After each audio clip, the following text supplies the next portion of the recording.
Well, welcome everyone to another conversation. And I have with me this morning Kenneth Feinberg, who is or was the Special Master for the September the 11th Victims Compensation Fund. Welcome, Ken. Thank you very much. An honor to be participating. Well, I think the honour is all ours. I've watched the movie Worth on Netflix. For those that haven't seen it, I highly recommend it. And I've read your book. I'm just so grateful that people like you took on tasks like that. What an enormous emotional cost using your professional skills. So thank you. Well, thank you. You're right to focus on the most difficult part of all of these assignments, like 9/11, namely the emotional overhang of trying to distribute compensation to people who have suffered such grief, innocent victims. The emotional overhang is the most difficult part of the entire venture. Oh, yeah, I can see that. So I want to talk about grief and loss a little later, but let's just go into how the fund came into being, because there were some flaws and you inherited a very big task with a statute that had some limitations. How did it all come about? It was rushed through very quickly, correct? Yes, 13 days after the attacks, Congress passed a very unique special law. And the law simply said that anybody who suffered physical injury as a result of the 9/11 attacks, or any family who lost a family member in the airplanes or the World Trade Center or the Pentagon, could voluntarily, at their own option, enter a very generous fund created by Congress and funded entirely by public taxpayer money. Not insurance, not World Trade Center or airline money. This was a public compensation program, voluntarily permitted. And over the 33 months of the program, 97% of all eligible family members who lost a loved one on 9/11 voluntarily entered the program. And only 3%, 94 people, opted to litigate rather than exercise their right to come into the fund. The fund was very much a success, and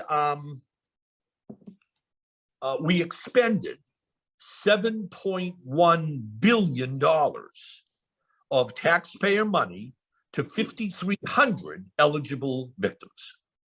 It's quite incredible. And you basically, from what I've read, had the role of deciding who got what. It was pretty much the buck stopped with you. You did have some oversight from the Attorney General, but basically it was you. That's right. Hardly a conventional way in America to do things. Here you delegated Congress to one person, full authority to decide eligibility, to decide the amount of the awards, no appeals, no access to the courts, a congressional effort to promote efficiency and get this behind us as a horrible American tragedy. So you worked without fee, I gather, but your law officers supported the infrastructure that was required apart from PwC. What was behind that? That was a huge thing for someone to generously give of their time to such a degree that took such an emotional toll. Two reasons. One, patriotism. I was very reluctant to be receiving compensation when all of these victims lost loved ones, and it was such a national, unprecedented tragedy. To get paid, I didn't think that was appropriate. Also, I must say, strategically and practically, if I received compensation for doing this, I feared that there would be victims who would scream, "Feinberg is making money, it's blood money. My daughter is dead and Feinberg is getting." paid for this? I mean, I just thought that would be a terrible obstacle to success if I was viewed as being compensated. No. You did something like 900 family meetings, I read, and I worked it out. I mean, my goodness, that is just massive. How did you schedule that apart from all the other responsibilities and make it work? We concluded that giving individual claimants, family members, the right to be heard privately in a closed office with the person responsible for the program was essential, Now, half the people that had claims never wanted to see me. They grieved in private. The other half saw me or my designee. I ran out of time. I couldn't see every single person, but I conducted 900 some odd individual hearings. And it was the most difficult, wrenching, debilitating aspect of the entire program, the one-on-one meetings with victims, innocent victims in grief. That was debilitating. Yeah, and the thing from our own work is grief and loss, validating people's feelings. You can't, until that happens, people can't get past where they need to go and make decisions. Were you and your team given any support on grief and loss before this suddenly erupted? Because you had some experience in Agent Orange, so you had an understanding about that, but people had dealt with that. It wasn't so raw. That Agent Orange case, where we compensated soldiers from Australia during the Australian the program. Agent Orange was the first mass tragedy that I designed and administered a compensation program. Then from Agent Orange around 1985, for the next 15 years, air crashes, airplane accidents, floods, asbestos injuries and deaths caused by exposure to asbestos fiber, other mass tragedies. So that in 9/11, my former boss, Senator Kennedy, and President Bush and Attorney General John Ashcroft got together, and they figured out that a program like this, so unique in American history, should really be designed and administered by somebody with some experience in dealing with grieving victims. And it became a very partisan program, a political program, and it worked quite well. So the uniqueness about your skill set, apart from being, I guess, let's say, a personal injury specialization, is the fact that you had policy experience as well. You'd worked in a Senator Kennedy's office, so you understood pleasing the masters, so to speak, of government, but you needed to get on with the task at hand. Would that be correct? No, that would be correct, but I vastly underestimated. Despite my wide experience, I vastly underestimated the emotional trauma of dealing with individual victims or their families so soon after the attacks. As you pointed out at the outset, this program was up and running within like 60 days after the attacks. People would say to me, Mr. Feinberg, you're going to provide me $3 million for the death of my daughter. They haven't even found her body yet. And you're here knocking on my door, offering me money? How dare you? And that emotional part of this entire program, I learned the hard way that sometimes empathy and sensitivity is more important than legal niceties about efficiency and certainty and cost. Sometimes instead of my law degree, I thought maybe I ought to have a divinity degree. I read that. Or a degree in psychiatry. You're dealing with very emotional, vulnerable people. So do you think, I mean, there's a big learning there for other lawyers, and I don't know whether you've actually realised that, because legalese, when people are in trauma and great tragedy, can often be really offensive, as you pointed out. It's like it's very practical, and people do need validation and empathy. Have you had the opportunity to share that with other law students and help them to understand? Sometimes you've got to put that to a side and be a human being first. Oh, since I ended the program in 2005, I've spent the last 15, 16 years explaining to lawyers and others how important it is in tragedies like 9/11 to prioritize empathy and emotional understanding, much more difficult than calculating the value of a claim. Calculating the value of a claim is not science. Judges and juries do it every day in Australia, in the United States, in Great Britain. It is not rocket science, but dealing emotionally with victims who are angry, frustrated, disappointed, worried about their future, that's the heart and soul of measuring success of a program like 9/11. How did you deal with some of the extra tragedies? You talk about a lady who had terminal cancer and she needed the money quickly to look after her children. Did the statute allow for that, or did you have to bring it forward? That was part of our regulations. The statute didn't allow it, but it didn't prohibit it. The statute created by Congress didn't require any hearings with individuals. We decided that individual voluntary hearings for those who wanted to see me would be essential, and it proved to be very essential. How did you keep your team buoyant? Because if you were feeling the burden of the emotional onslaught, how were they dealing with it? I mean, you know, you had to keep people emotionally well. You tried. Some staff members had to bow out. They couldn't take the stress and the emotional angst of dealing with this. But I had a professional staff. I had accountants and lawyers that I had worked with before. The Department of Justice provided me assistance, Office of Management Budget. We went about our job in a professional, objective manner, but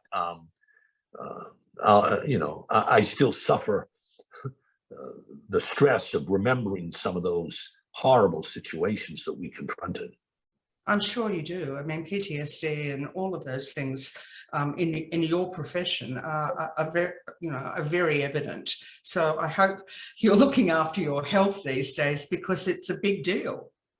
Oh, no, it is. And, you know, when the President of the United States asks you to do something, take on something like this, you can't say, I'm too busy or it's too stressful. I mean, we all felt an obligation to our country and to one community, the United States, to do the job and do it right. So you're not an advocate, it seems, for another fund, compensation fund like 9/11, and you talk about, you know, the Oklahoma bombings and things that you know, what about me, was really the attitude. Do you foresee something like that? I mean, let's, God forbid, that we have another terrorist attack like that. But do you think your views will be taken on board? Because you learnt a lot. Yes, there won't be another. You know, in the United States and Australia, everywhere, bad things happen to good people every day. There's no 9/11 fund. The reason I'm confident in predicting not another fund. Hurricane Katrina here in the United States, 2005. Over 1,000 people died in that flood in New Orleans and Louisiana. There was no 9/11 fund. You should have read some of the letters I received during the 9/11 fund. Dear Mr. Feinberg, my son died in Oklahoma City. The bombing of the Albert Murrah building by a domestic terrorist. Where's my money? Dear Mr. Feinberg, I don't get it. My daughter died in the basement of the World Trade Center in the original 1993 attacks committed by the very same type of people. Why aren't I eligible? And it wasn't just terrorism. Dear Mr. Feinberg, last year, my wife saved 3 little girls from drowning in the Mississippi River, and then she drowned a heroine. Where's my check? No. Carving out a very generous compensation program with public money just for these victims. Everybody else, you hire your lawyer, I'll hire my lawyer, judge and jury. That's the American legal system. This one-off 9/11 fund, I think, is a precedent for nothing. You'll never see it again, nor should you. And I think the program worked, but let's not do it again. So I want to ask you a couple of personal questions. I mean, first of all, the family support that you required for something like this, and I read that you were an very early riser, but it took the other end of the day as well. So did they rally around you? Because it would have been extraordinary pressure on your home life as well. Oh, it did. And my wife and my children were extremely supportive, loving, understanding, dad, and whatever. My wife was terrific. The American people were terrific. I would have thought this program would be very divisive and polarizing in America. It turned out that it was apolitical. There were no red states, blue states, liberals, conservatives, Democrats, Republicans. No. One community rallied to help innocent victims. I doubt very much in America today that you could get that type of bipartisan, apolitical support. I don't think you could have a 9/11 fund today in America. But only 20 years or so ago, it worked, thanks to the American people. And the unusual thing I found about your book, and it's not portrayed in the movie, is you talk about faith and hope and being human. That's unusual for a lawyer to actually bring that into the conversation. But it was very obvious to you, was it not, that some people were leaned in, other people rejected, people were struggling to find meaning and purpose?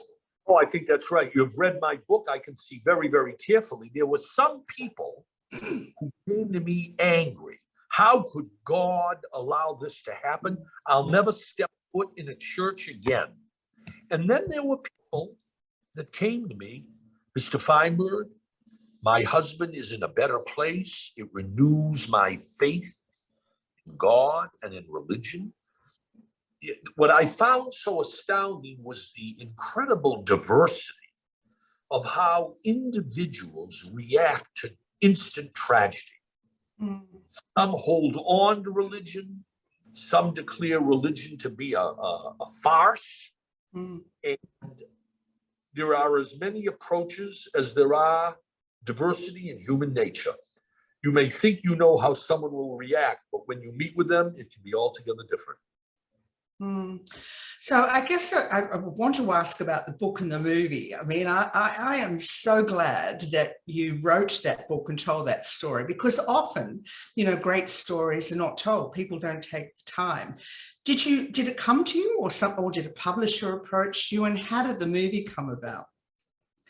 I decided to write the book because I wanted first, it was cathartic. I wanted to put down on the printed page what we all went through in designing and administering the program. I also wrote it as a memoir. I knew that this fund was unique in American history, and I wanted the American people and the world really to understand the genesis of the fund, why a fund, and how it worked.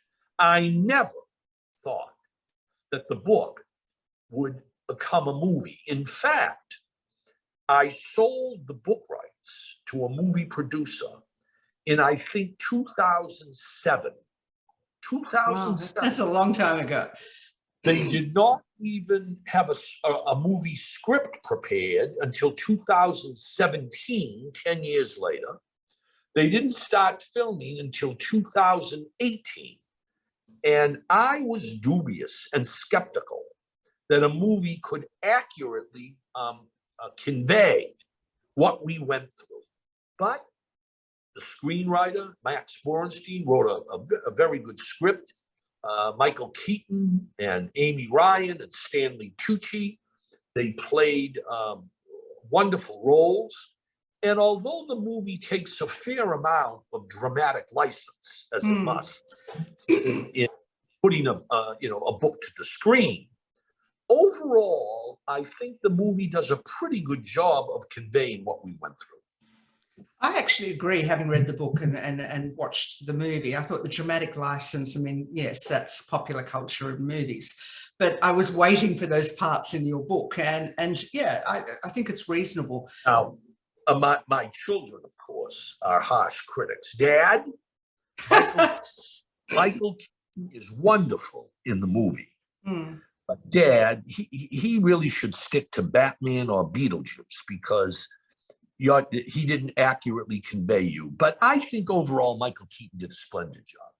Yeah. So I ask everyone two questions, and I'm sure you've sort of answered them, but I'm sure you'll give us an insight. And those two questions are, how do you now practice self-care? And that will be fascinating, given what you've actually been through as a human being. And what does spirituality mean to you? And I know you talk about a wonderful quote from Dr. Zhivago in your book. Well, the second question, spirituality. I was sort of a secular Jew before 9/11. I still think I'm more secular than religious, but I must say, you learn the hard way that spirituality and some religious grounding is important. It is. And I am amazed at how religion plays a role in so many people's lives. And I think I'm probably more religious having gone through this. But it's difficult. Yeah, yeah. The interesting thing just on spirituality, what you did, and you probably weren't even aware of it, although you were talking about closure and validation, is you allowed people to have a ritual. And rituals are so important for closure. By coming to you and having a hearing and an opportunity to talk, that gave people comfort. Oh, I think that's right. And people didn't come see me to talk about money. I would have thought, well, they want more money. That's not why they came. They came to see me either to vent about life's unfairness. Mr. Feinberg, I lost my wife. She was an angel, and now she's gone. And the government was asleep at the switch. And what a horrible negligence on the part of the United States.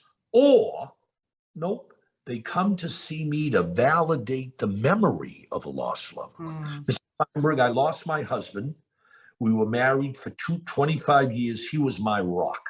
And I want to show you a video of our wedding 25 years ago. I want you to see what a wonderful man he was. Look at that. And it's just heart-wrenching.